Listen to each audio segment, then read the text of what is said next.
Well, you got a top 5 team on the road. They play well in their building. It'll be a hard game for us to win. They defend.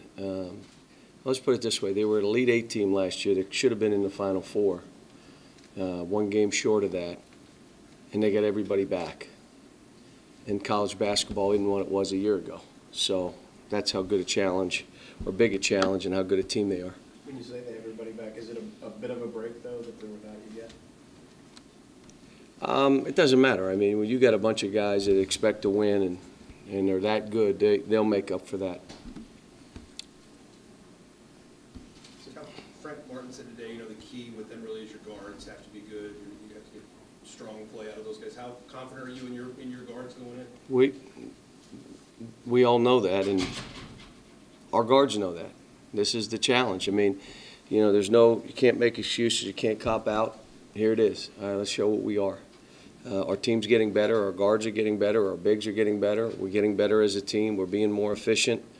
Turning it over a little more than we'd like at this time of the year. But you got to guard these guys and guard them off the three-point line, and you also got to be strong with the ball. What Frank is saying is their scoring is from the three-point line and off of turnovers. And when a team scores from the three, they're averaging 11 makes in our league right now. That means that they're shooting them whether you guard them or not. And if they're going, you tap them on the butt, say, next game. If you're all over a guy and he's still making them and banking them and all that, next game. But the turnovers you do have some control over. So that's what Frank was talking about. Your guard plays, they've got to be good so that they don't get into that race where they're scoring from the three and off turnovers. How much said in there that he feels like this is the kind of game he's made for? Do you like hearing that, or does Yeah, it terrify you? good. No, I'm happy. I'm happy. Let them go in there and do it. This is all an experience for these guys. We're that young. We're still, we're talking life lessons with these guys. We had 2 last night that we talked about, 2 chapters, and we go over them, and everything is about things that these guys have never experienced before. Playing down there, these guys, other than Kyle, who probably, if I look back, probably played very few minutes down there, they haven't felt this down there. They have, played a team that's been there, done that, and a team that's hungry to beat us. As young as you are, John, why have you been successful on the road, do you think, with this team in the SEC? My teams historically have played better on the road, and I don't know why. Maybe being at Kentucky, it's hard to play at home. You're supposed to win every game. I don't know, but we've played better on the road than we have at home. How much does Nerlens protecting the basket help the three-point defense in terms of you can go out there and put more pressure on? Doesn't matter if they're going under ball screens. And, one of the things we're going to talk about today is what is selfishness? What does being selfish mean? And I know most of them will say, well, you shoot too much, you hold on to it. No, it's selfish if you know you're supposed to go over the top of a screen and you choose to go under. Your job is to do X, Y, Z, and you choose not to do it. That is very selfish. See, they don't see that as selfish. It's just, well, I just don't feel like doing it. It doesn't mean I'm selfish. Oh, you are selfish. And so it's all stuff that we're learning here because on our team, the balanced scoring, and every year I've been here, this is my 4th year, we've had balanced scoring every year. And if you look back historically over my teams, all balanced scoring, balanced shots taken, that's not what selfishness is in our program. It's doing what you choose to do versus what the team needs you to do. And we still have some of that, and we're going to talk about that today. You may say, that's the kind of stuff you're talking about? Yes, every single day. That's the kind of stuff we go over. Does every one of those guys have a copy of that book that you? Yeah. Yeah. We don't have the stamina book, Derek Anderson's book, but I will get them a copy of that too. Is it the God Never Blinks book? Yeah. What's the theme of the God Never Blinks? It's just 50 life lessons, and each of them are 3 pages, 4 pages. Read it, and we talk about it. How much toughness are you seeing now with this team? Development toughness? Better. We're improving on all areas. It may not show in this game because this is a worthy opponent, well-coached team, a tough team, a physical team. I'm watching them. They bang and bump and grind, and their guards really attack. I mean, if you're in a cool mode, you're getting killed in this game. You got to be trying to survive every bounce of the ball, every trip up and down. You're trying to survive. If you're in a cool mode, like I'm going to bounce it high, and you're getting killed in this game. You gotta know what the game is, accept it, not be selfish, know what the team needs you to do, and just go out and do it. You do it for 40 minutes, you get a chance. It's just hard to do it because they put a lot of pressure on you, and they're a very good team. Do you think Jared's progressed to the point where you can count on him for 15 Absolutely. minutes against- Absolutely. Absolutely. Yes.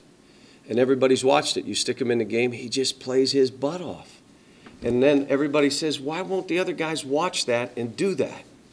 He's doing it. Doesn't mean he makes every shot. Doesn't mean he doesn't turn it over. Once a game, he's going to get it stripped. Accept it. Don't get mad, coach. He's going to dribble down. The guy's going to take it from him, shoot a layup.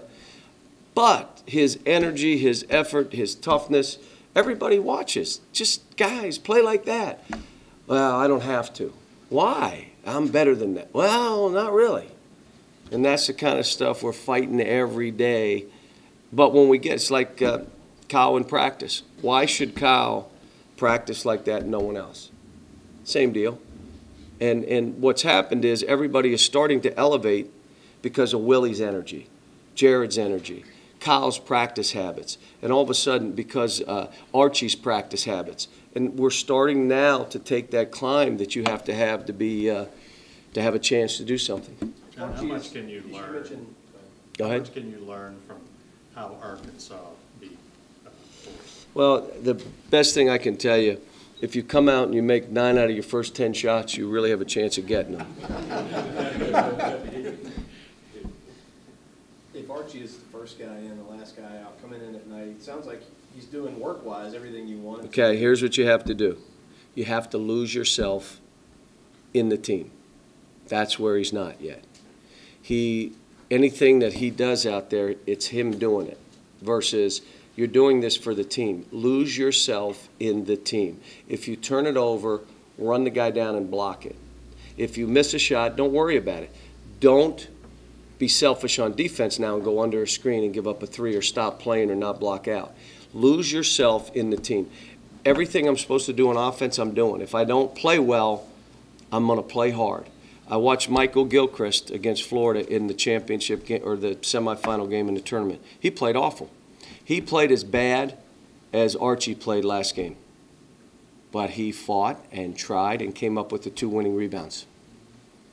He turned it over, missed every shot, missed free throws, but he had lost himself in the team like Anthony did. And you don't worry about it. You just keep playing. We're not there. We're trying to establish, here's who I am as a player. Don't worry about that right now. We got 8 games left. Lose yourself in the team. It's hard, though. It's natural what they're all doing. And that is, again, young, immature guys not understanding that it's not, you work on yourself to get better for us. That's why you're doing it, for us. If we all lose ourselves in each other, it elevates each one of us and it elevates our team. But that's the challenge that we've gone through.